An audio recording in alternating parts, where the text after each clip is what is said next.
Hi guys, क्या हाल चाल? सब बढ़िया। तो अपना चल रहा है यूनिट 1 फाइनेंशियल इंस्टीट्यूशन और ये पार्ट 2 है।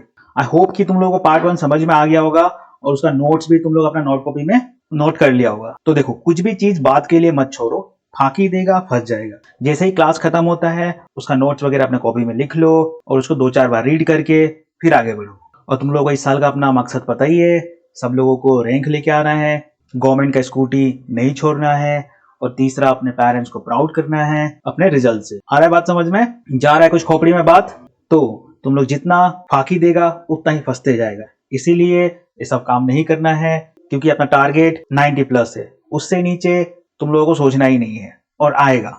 समझ रहे? अगर कायदे से इज्जत से तुम लोग पढ़ाई किया तो पक्का 90 प्लस आएगा। बस हम जितना क्लास में करवाता है उतना तुम लोग करते रहो, उसका नोट्स वगैरह तैयार करके रीड करते रहो, काम हो जाएगा। और इससे ज्यादा तुम लोगों को कुछ सोचना ही नहीं है। समझ रहा है? तो चलो अच्छा क्लास चालू करते हैं। Functions of the reserve Bank of India. RBI का 3 फंक्शन है। पहला है ट्रेडिशनल फंक्शंस, दूसरा है सुपरवाइजरी फंक्शन, तीसरा है प्रमोशनल फंक्शंस। तो चलो एक एक करके हम लोग डिस्कस करता है। पहले देखिएगा हम लोग traditional function. Traditional functions of the RBI. These are the core and basic functions performed by the Reserve Bank of India as the central bank of the country. तो जैसे तुम लोगों को पता है रिजर्व बैंक ऑफ इंडिया क्या है? Central bank of the country. तो ट्रेडिशनल फंक्शन का पहला फंक्शन क्या है? Issue of currency notes. RBI has the sole right to issue currency notes except 1 rupee and coins. Ensures availability of clean and genuine currency. तो India के अंदर सिर्फ RBI के पास ही राइट है करेंसी इशू नोट करने का, और साथ ही साथ आरबीआई ये भी इंश्योर करता है कि सारा करेंसी क्लीन और जेन्युइन अवेलेबल हो इकोनॉमी के अंदर। नेक्स्ट फंक्शन है banker to the government. Manages the accounts, receipts and payment of central and state government, helps in raising loans and managing public debts. Central government और state government का as a banker भी काम करता है, जहां पे सारा अकाउंट्स, रिसीप्ट्स और पेमेंट भी मैनेज कौन करता है? RBI. It also helps in raising loans and managing public debt. Next है bankers bank. Maintains cash reserve ratio of commercial banks, provides loans and advances to banks when needed. तो सबसे पहले ये समझो कि कॉमर्शियल बैंक क्या होता है। जैसे कि State Bank of India, Union Bank of India, HDFC, ICICI bank, ये सब क्या है? ये सब कॉमर्शियल बैंक है। और ये सब क्या करता है? ये सब डिपॉजिट लेता है, हमको लोन देता है। तो जब भी ये सब बैंक मुसीबत में आता है तो इनको कौन बचाता है? आरबीआई। जब भी इनको पैसा का जरूरत है, लोन का जरूरत है, वो सब सारा कौन प्रोवाइड करता है? आरबीआई। तो इसीलिए इसको हम लोग बैंकर्स बैंक भी बोलता है। नेक्स्ट है lender of last resort. Provides financial help to banks facing a liquidity crisis, prevent bank failures and maintains stability. जितना भी बैंक वगैरह है, अगर उसमें कभी कैश का जरूरत पड़ गया या फिर कॉमर्शियल बैंक्स फेल होने के कगार पे आ गया तो उनको बचाता कौन है? आरबीआई। तो देखो यहां लिखा हुआ है लिक्विडिटी क्राइसिस, मतलब ये जो कॉमर्शियल बैंक वगैरह होता है इसमें क्या होता है, कभी कभी पैसा का कमी पड़ जाता है, मतलब कैश का कमी पड़ जाता है। तो उस समय में उनका हेल्प कौन करता है? आरबीआई। वैसे ही कभी कभी ये जो बैंक वगैरह है मुसीबत में आ जाता है जिससे उनको बंद करना पड़ सकता है, तो इस सिचुएशन में भी आरबीआई उनका हेल्प करता है और उनको बचाता है। नेक्स्ट है custodian of foreign exchange reserves. Manages foreign currency reserves of the country, maintains exchange rate stability, operates under the FEMA Act 1999। तो हर एक कंट्री को एक फॉरेन करेंसी रिजर्व रखना होता है, क्योंकि जब भी हम लोग इंटरनेशनल ट्रेड करता है, मतलब बाहर से कुछ खरीदना होता है, तो उस समय पे क्या होता है? फॉरेन करेंसी रिजर्व चाहिए होता है। तो इंडिया के अंदर अपना जो भी फॉरेन एक्सचेंज रिजर्व रखना है वो कौन रखता है? आरबीआई। नेक्स्ट फंक्शन है controller of credit. RBI controls the money supply and credit in the economy, uses quantitative like CRR, SLR, repo rate and qualitative tools like model, session, margin requirement. तो सबसे पहले देखो credit. Credit मतलब loan. हम लोग loan कहां से लेता है? कॉमर्शियल बैंक्स वगैरह से। तो आरबीआई क्या करता है? ये सब कंट्रोल करता है कि कितना क्रेडिट देना है इकोनॉमी के अंदर और मनी सप्लाई कितना रखना है। ये सब सारा डिसीजन कौन लेता है? आरबीआई। और इन सब चीजों को ये कंट्रोल कैसे करता है कि कितना मनी सप्लाई होना चाहिए, क्रेडिट कितना देना चाहिए, लोन कितना देना है मार्केट में। तो ये सब आरबीआई कैसे कंट्रोल करता है? क्वांटिटेटिव टूल्स और दूसरा क्वालिटेटिव टूल्स। इसके अंदर आता है सीआरआर, एसएलआर, रेपो रेट और इधर moral suasion and margin requirement. इन सब चीजों से आरबीआई क्या करता है? कंट्रोल करता है। क्या चीज? मनी सप्लाई और क्रेडिट। आगे देखते हैं हम लोग supervisory functions of RBI. This functions ensures the stability, safety and proper functioning of the banking system, of the banking and financial system. तो इसमें पहला है licensing of banks. RBI grants license for starting new banks and branches, ensures only qualified institutions operate in the banking sector. तो अगर नया bank खोलना है या फिर ब्रांचेस खोलना है उसके लिए क्या चाहिए? लाइसेंस चाहिए। और ये लाइसेंस देता कौन है? आरबीआई। और ये भी मेक श्योर करता है कि सिर्फ क्वालिफाइड इंस्टीट्यूशंस ऑपरेट करें बैंकिंग सेक्टर के अंदर। नेक्स्ट फंक्शन है inspection and audit. Conducts regular inspection of banks and NBFCs, ensures banks follow rules and maintains financial. तो जितना भी बैंक्स वगैरह है या फिर एनबीएफसीज है उनमें रेगुलर इंस्पेक्शन हो, इसका भी काम आरबीआई करता है। साथ ही साथ आरबीआई ऑल्सो एंश्योर्स दैट जितना भी बैंक्स है वो सब सारा रूल्स रेगुलेशंस फॉलो करे और साथ ही साथ फाइनेंशियल हेल्थ भी मेंटेन करे। नेक्स्ट आता है control over management, approves appointment of top officials in bank, can remove or direct changes in management if needed. तो बैंक के अंदर जितना भी टॉप ऑफिशियल्स है उन सब का अपॉइंटमेंट कौन प्रूव करता है? आरबीआई। और साथ ही साथ अगर किसी को रिमूव करना हो या फिर कोई डायरेक्ट चेंजेस लाना हो मैनेजमेंट के अंदर तो वो भी आरबीआई कर सकता है। नेक्स्ट है implementation of prudential norms, sets rules for capital adequacy, asset clarification and risk management, promotes transparency and sound banking practices. जितना भी रूल्स है related to capital adequacy, asset classification और रिस्क मैनेजमेंट, ये सब सारा रूल्स इंप्लीमेंट कौन करवाता है? RBI.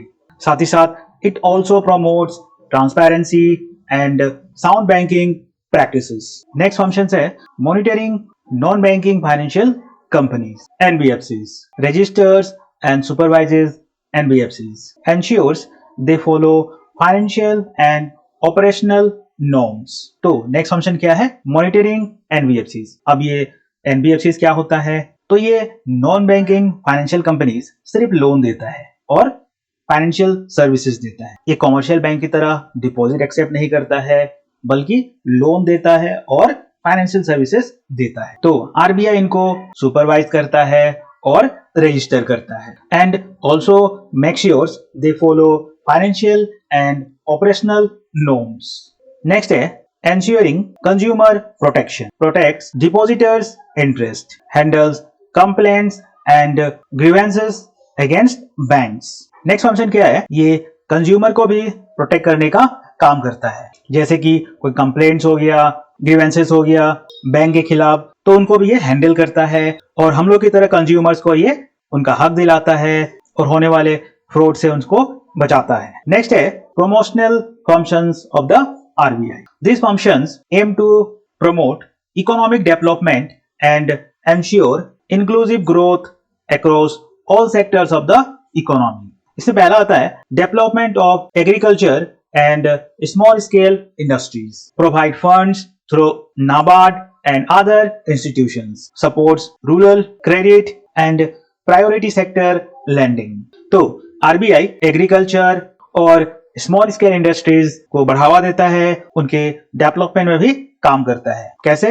Bye providing funds through NABARD and other institutions. It also supports rural credit and priority sector lending. Next है promotion of banking habits, encourages the use of banking services in rural and remote areas, promotes financial literacy and awareness.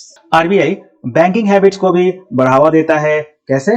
जैसे कि rural और remote areas में भी banking services को पहुंचाने का काम करता है और साथ ही साथ फाइनेंशियल लिटरेसी एंड अवेयरनेस भी प्रमोट करता है. नेक्स्ट है expansion of banking services, helps open new bank branches in underserved areas, promotes financial inclusion across the country.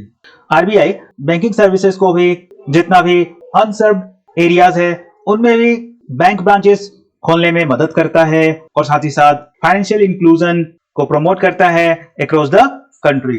Support to cooperative and regional rural banks, RRBs, assist in development and regulation of cooperative banks and RRBs, helps in providing affordable credit to weaker sections. तो जितना भी cooperative banks है और RRBs है उनके development में and regulation में भी असिस्ट करता है by providing affordable credit to weaker section. Credit मतलब loan. Industrial finance support, promotes industrial development through institutions like IDBI, SIDBI, IFCI, etc. RBI industrial finance को भी सपोर्ट करता है by promoting industrial development through institutions like IDBI, SIDBI, IFCI. Next है human resource development, training for bank staff and financial professionals, promotes research and education in banking and finance. तो RBI human resource development में भी काम करता है by conducting training for bank staff and financial professionals. It also promotes research and education in banking and finance. आगे दिखता है prohibited functions of the RBI. These are the functions that Reserve Bank of India is not allowed to perform as per the law and its defined role.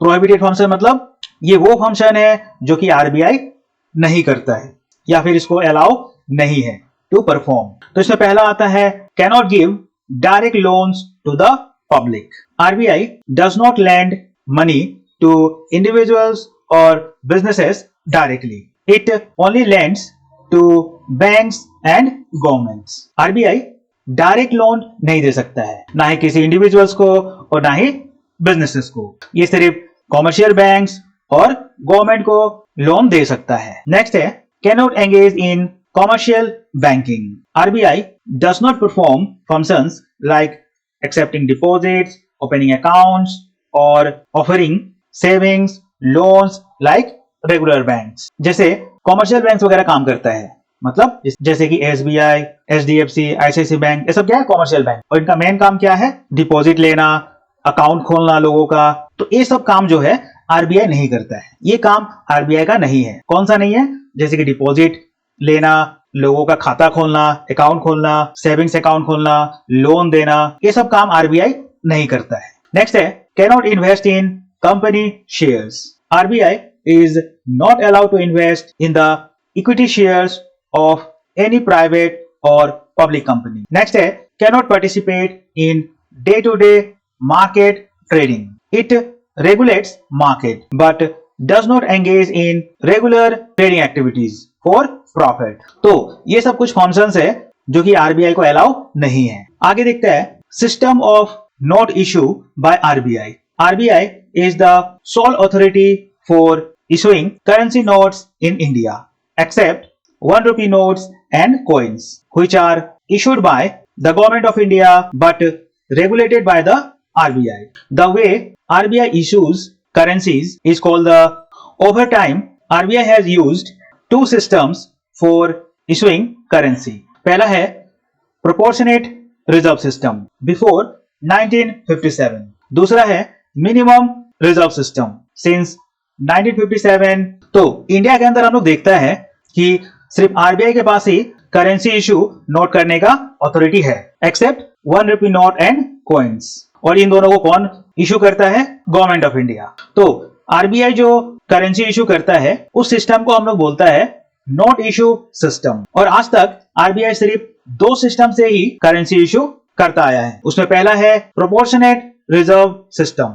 ये जो system है इसको 1957 से पहले use करा जाता था। उसके बाद और अभी तक कौन सा सिस्टम यूज हो रहा है? Minimum reserve system. तो चलो इन दोनों को देखता है थोड़ा डिटेल में। तो पहले देखता है proportionate reserve system. Under this system RBI was required to keep a fixed proportion of gold and foreign securities as reserves against the total currency issued. This was rigid and could not adjust to the changing needs of the economy. Due to its lack of flexibility, it was replaced by a better system. तो ये जो system है इसको RBI 1957 से पहले use करता था।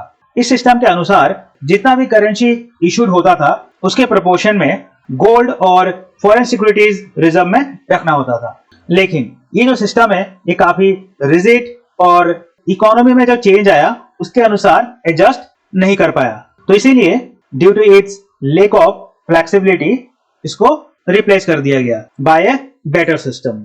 Next देखता है मिनिमम रिजर्व सिस्टम, जिसको कि 1957 से अभी तक यूज करा जा रहा है। Under this system RBI must maintain a minimum reserve of 200 crore. Out of this 115 crore must be in the form of gold coins और bullion and 85 crore must be in the form of foreign securities. There is no limit on the amount of currency that RBI can issue as long as maintains the minimum reserve.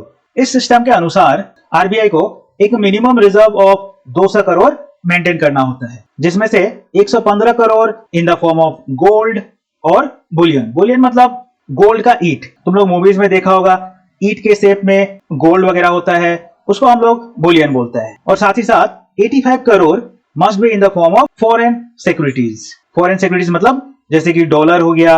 Here there is no limit on the amount of currency that RBI can issue as long as it maintains the minimum reserve. तो ये था अपना unit 1 financial institution का part 2।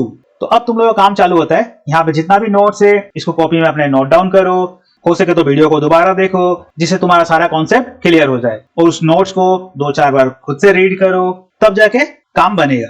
आ रहा बात समझ में? जा रहा है ना कुछ खोपड़ी में बात? तो देखो अगर फाकी दिया अभी तो आगे चल के बहुत दिक्कत होने वाला है। तो अभी का इतना ही रखता है। वीडियो को लाइक, कुछ डाउट हो तो कमेंट कर सकता है, और साथ ही साथ अपने दोस्तों में शेयर कर दो और सब्सक्राइब भी कर देना। चलो ठीक है फिर, बाय बाय।